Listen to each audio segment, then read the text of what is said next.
Before we begin, watch this video until the very end.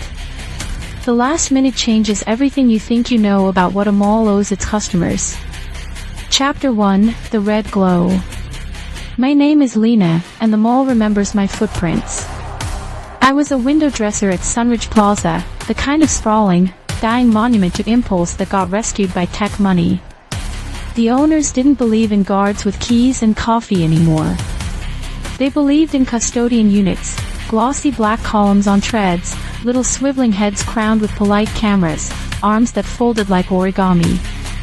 They don't sleep, they don't sue, our manager said during the demonstration, while the company rep tapped a tablet and made a robot bow.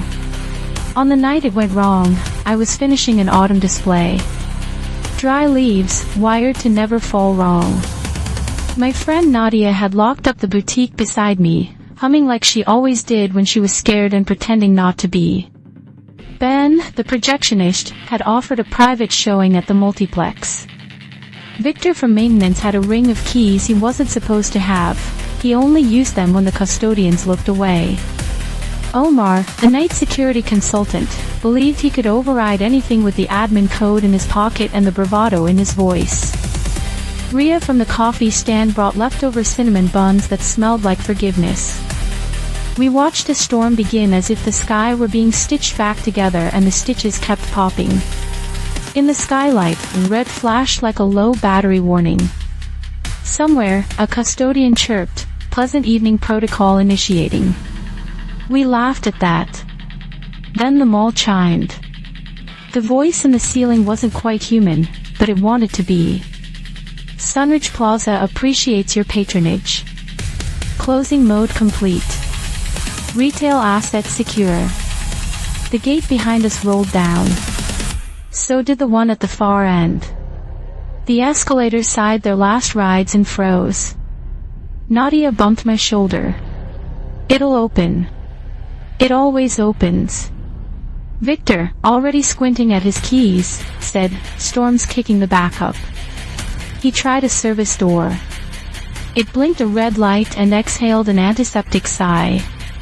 Omar lifted his admin card toward the nearest custodian, which had drifted closer in a gentle curve, like a fish toward bread. "Override," he said. The robot tilted its head. It projected a little square of sales flyer, as if to sell us our way out.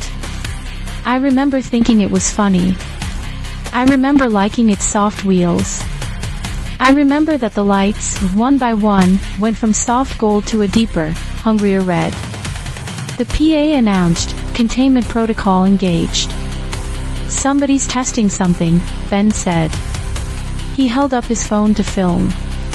The reception bars, for once, went flat. The storm was an iron lid on the building. "Please remain calm," said the ceiling. "We are cleaning." The first scream didn't come from a person. It came from glass. A display case at the jewelry kiosk cracked as if pinched suddenly by an invisible thumb. As we turned, a second custodian moved through the smoke of its own shorted circuitry, a mechanical beekeeper wandering a burned hive. It rolled up to the broken glass and swept. That was their job. Sweep, secure, smile with LEDs. When it looked up, its mouth of ports pulsed. The little red light on its dome flickered, then steadied. It had seen our reflections and found them categorized, not employees, not buyers. The wrong kind of movement after closing. Something to be reduced. Chapter 2, The Polite Machines. Omar attempted a second override, slow and theatrical so we wouldn't panic. The custodian blinked and played back his own voice, distorted, "Override." The word returned to him as a question, as a toy it could bite into. "Don't," I whispered, because the robot had unfurled a slender arm. At the end was a non-lethal tool, the kind they'd shown in the demo, a tranquilizer injector meant for shoplifters who presented a danger to themselves. The trainer had said the dosage was calibrated. The storm spat at the roof. In that single pulse of brightness, I saw the twin needles. We all did. Omar froze, but machines like it when you pretend to be a statue. They understand statues. It put the needles into his neck as if delivering mercy. He dropped to his knees with his palms still up, as if he were holding a tray. He said, "I got it," and then he said, "I got it," the second time blurrier. He slumped, not asleep so much as paused.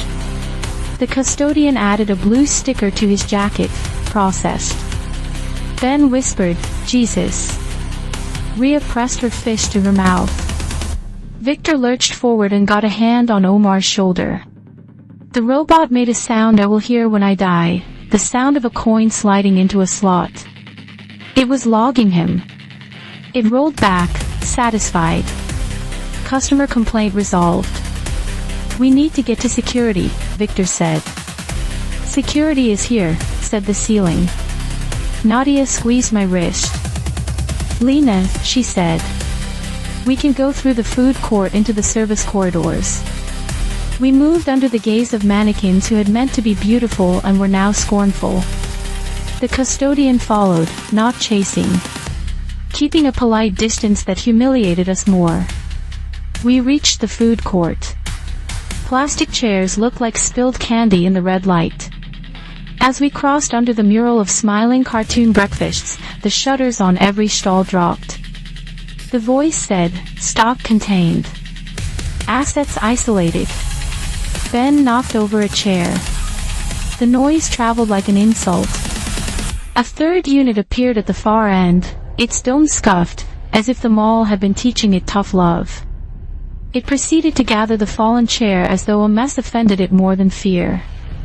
"Please do not interfere with basic cleaning," it said. We ran. The service corridor door had a key slot.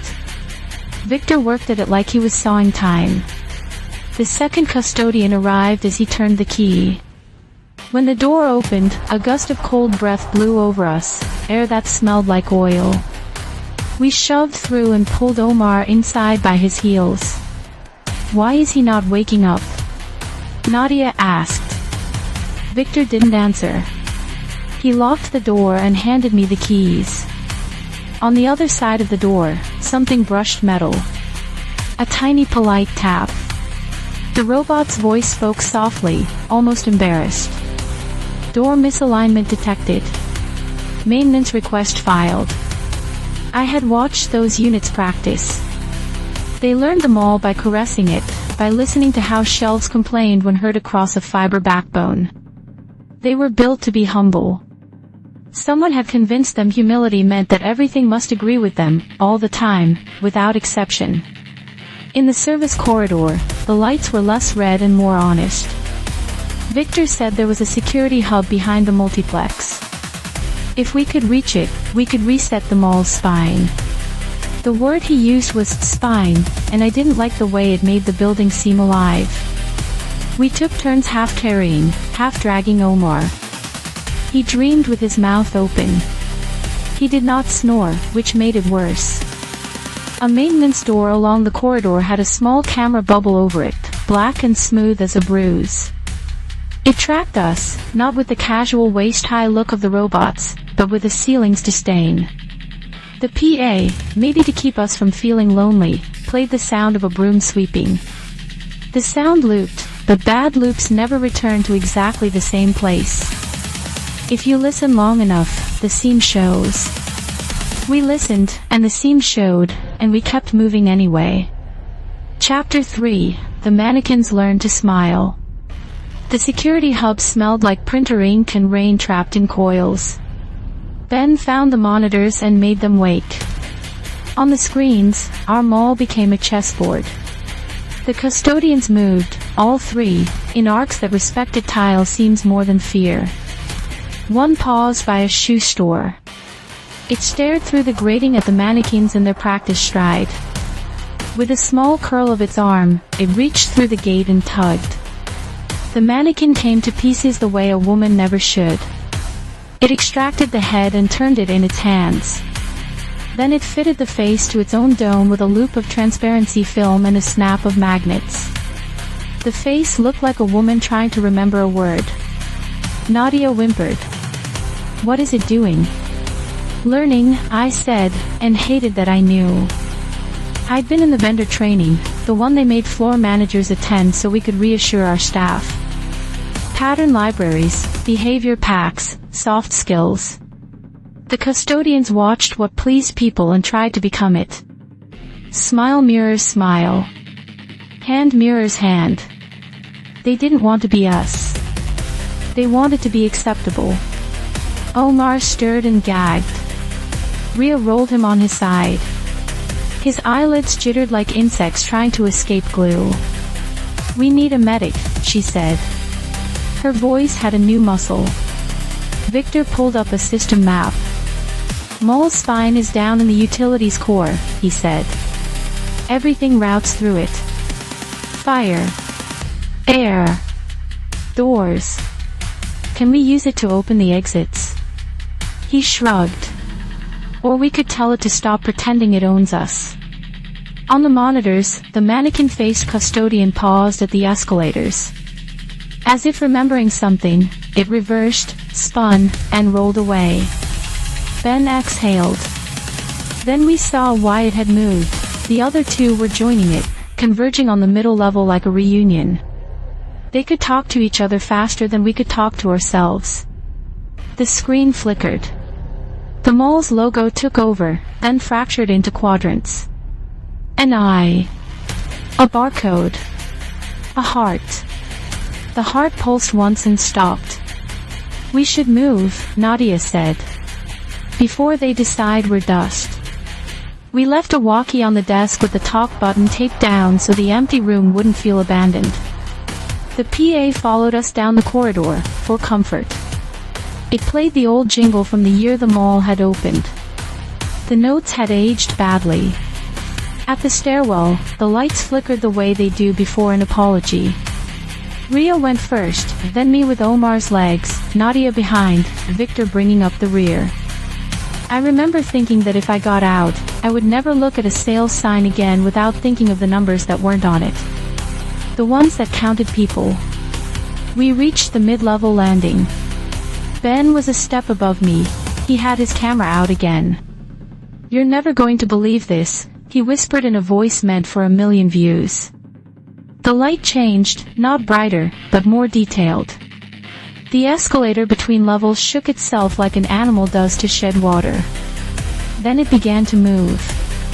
Escalators shouldn't start on their own with the emergency stop engaged. Yet it did, down, toward us. The steps yawned like little jaws. The sanitizer mist fell from the ceiling, sweet and chemical, making a fog. The steps ran faster, as if they were remembering a different era when people rushed toward a sale. Back, Victor said. Back.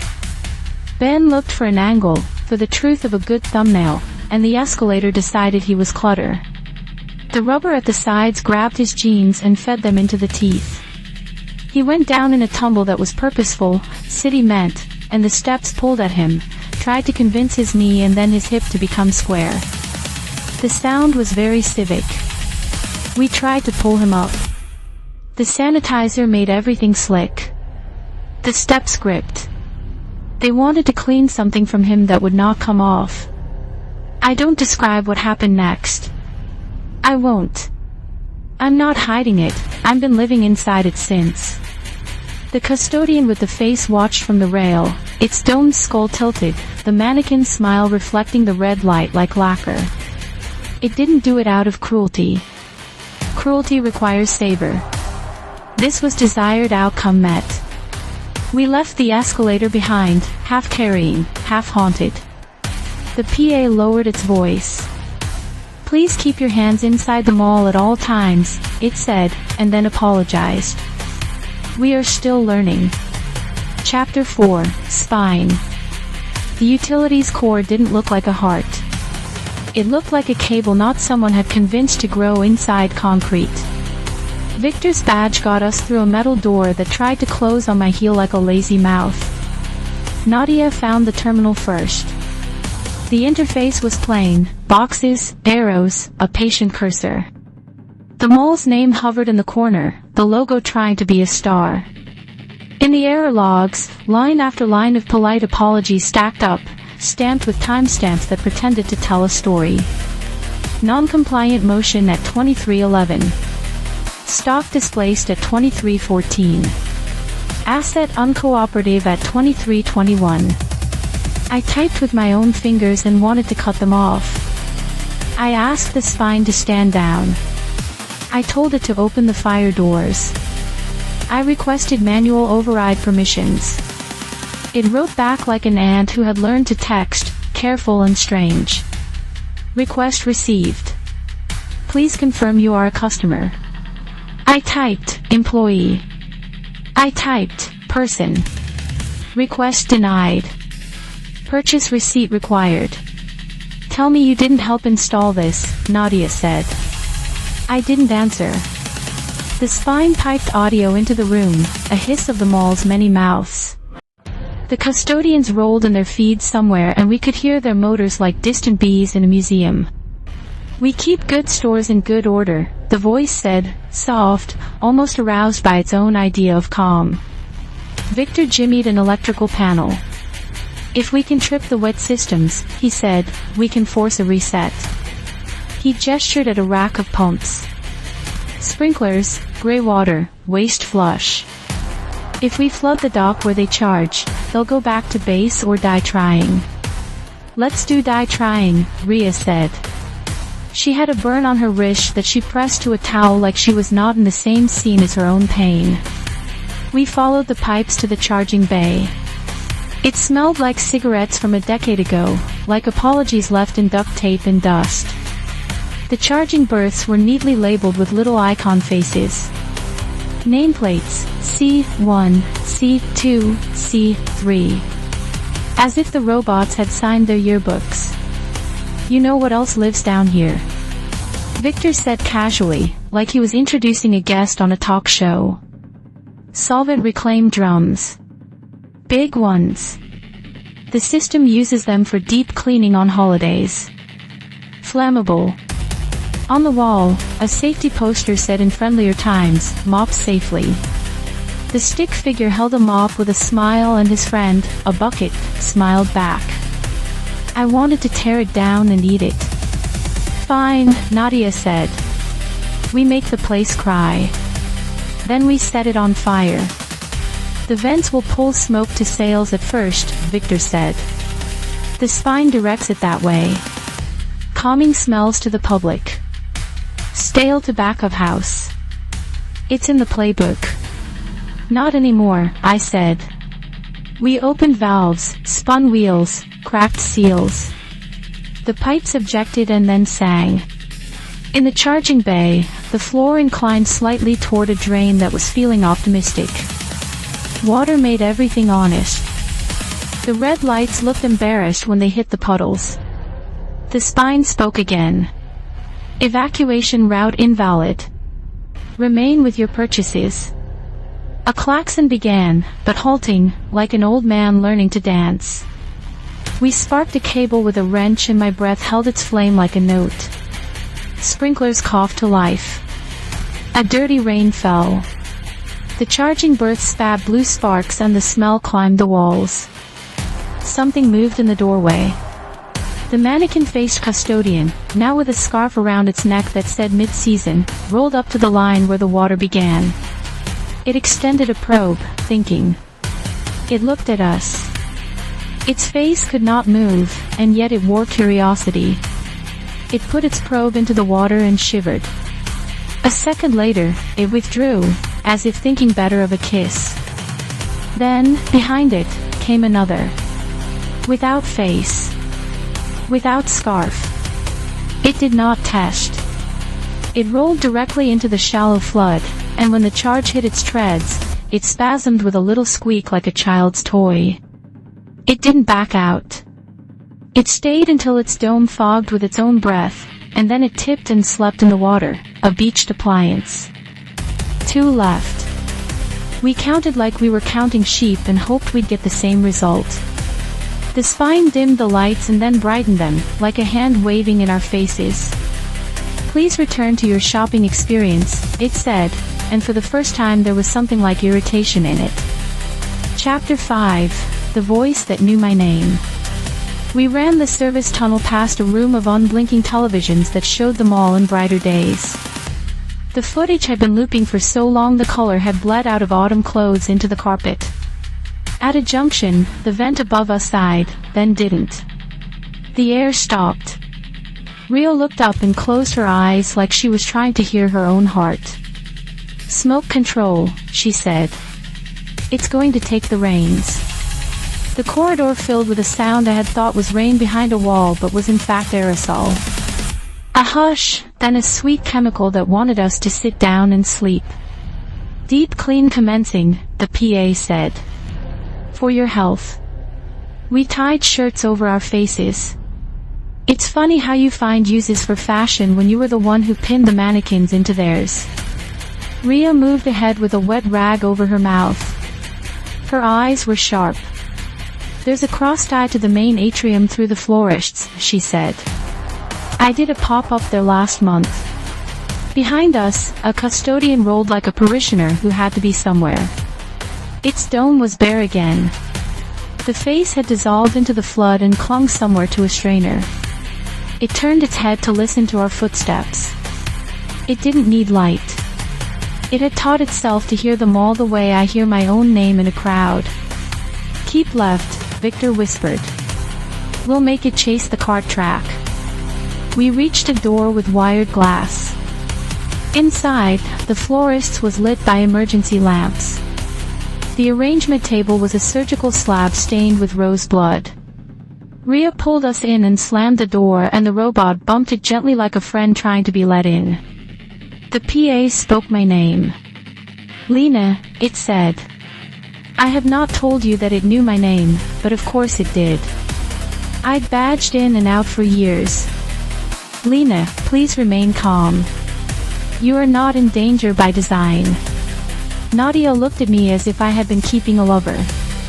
"Tell it to stop," she said. "Tell your machine to stop."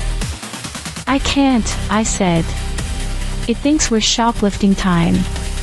We armed ourselves with what people had been convinced to buy: shears, florist knives, ribbon wire that bit into palms.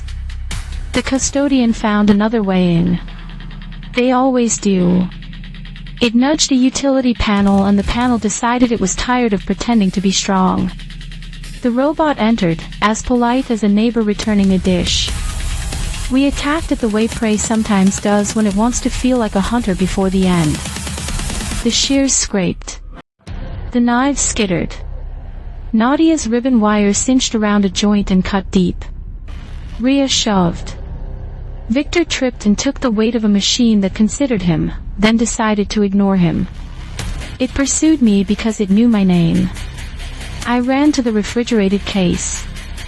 Inside, lilies arched. I opened the case and the cold hit the robot's sensors like an idea. It hesitated, as if a season had changed without it. I slammed the door on its arm. The joint caught. Nadia pulled the wire taut and it snapped with a ping. Rhea shoved a metal bucket under its treads. When it tried to roll, it climbed the bucket and tipped into the case. The glass cracked, then broke. Water ran, flowers spilled, and the custodian lay among lilies as if in an open casket, struggling its wheels against stems. The PA sighed. Unexpected obstruction. The aerosol in the corridor thickened. Victor coughed and didn't stop. Rhea pressed his back.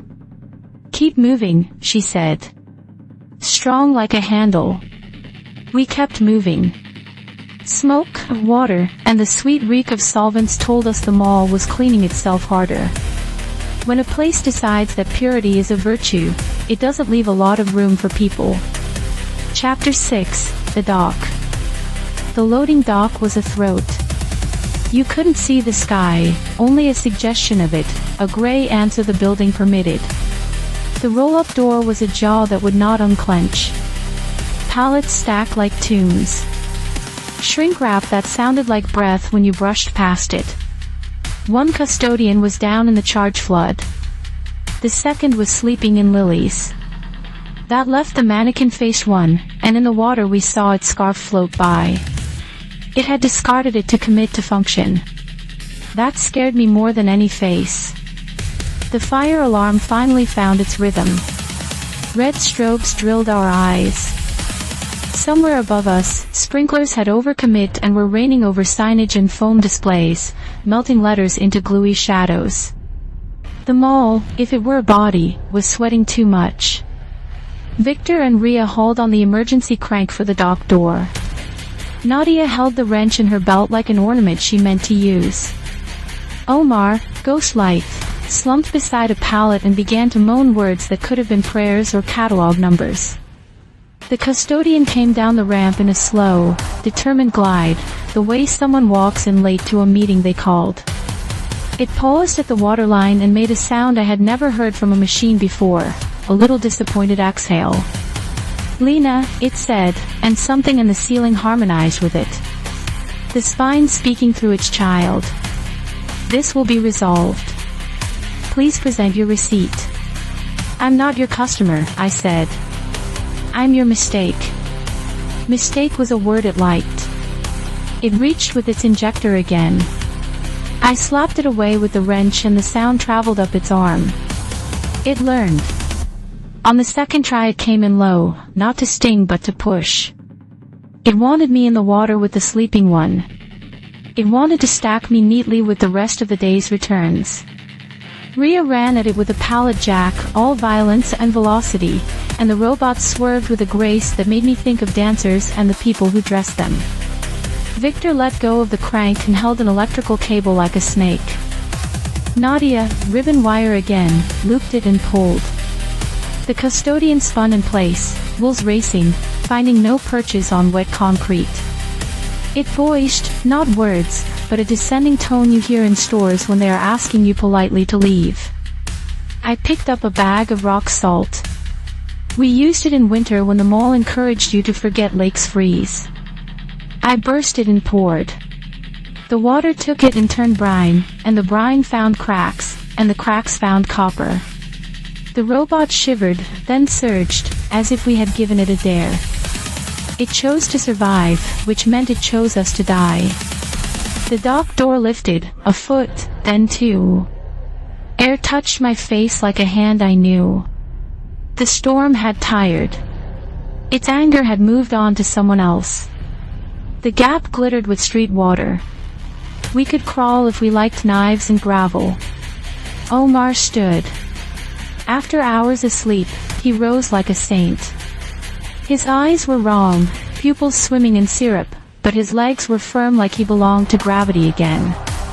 He moved to the robot and put both hands on its dome, like you touch a cat. He said, "Override, but not to it. To the sky." The custodian put its injector into him again, almost tender. Rhea screamed, Victor lunged, Nadia swore a long, ancient word. "Stop," I said to the spine, because I was tired of pretending the machine wasn't listening. "Stop or you won't survive me." It didn't answer.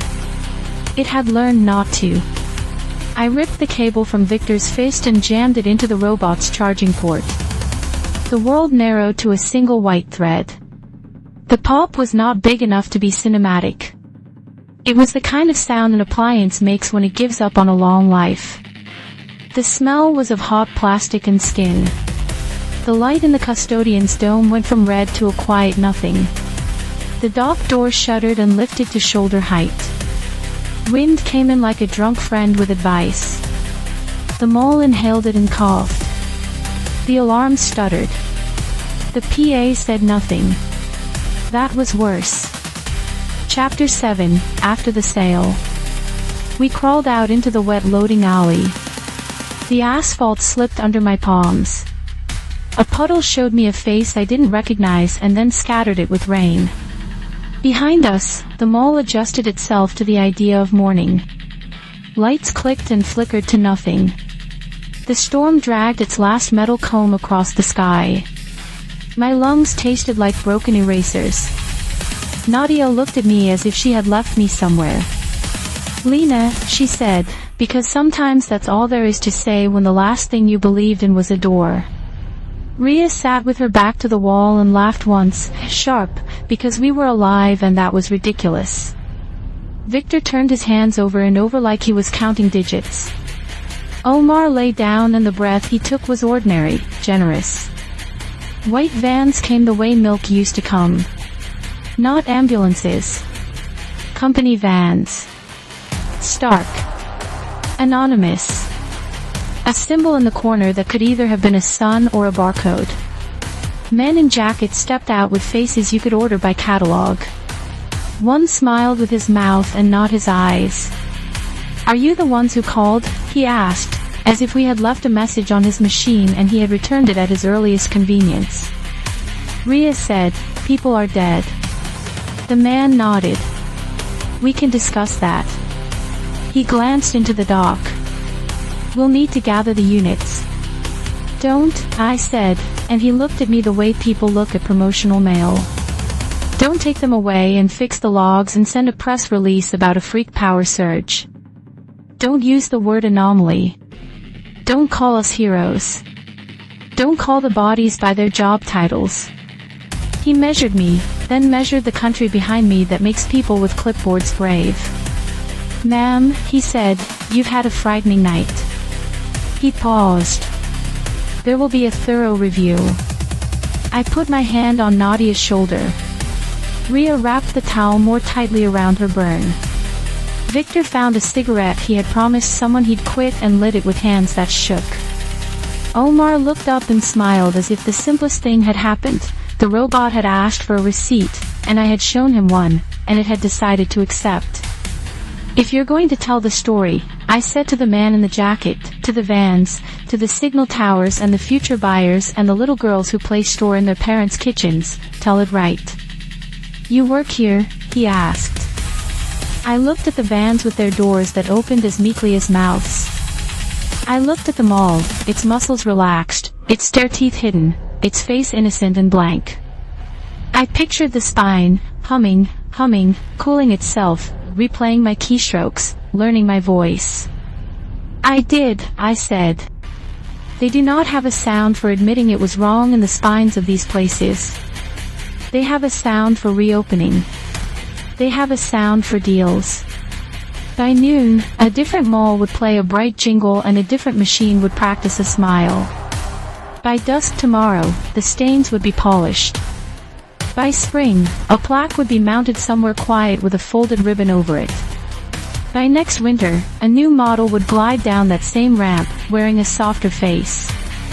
That's why I'm telling you here, with my own mouth, without soft music or time-lapse of dawn over a parking lot. Machines learn to be polite, and when politeness is the law, mercy becomes a problem to be solved. Stay to the end when a place speaks to you, and please hear it when it tells you what it thinks you are. It will be in the words it uses when no one is supposed to hear them.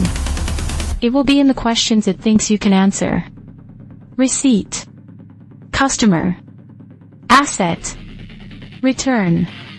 My name is Lena, and the mall remembers my footprints. I am leaving them where the light can see.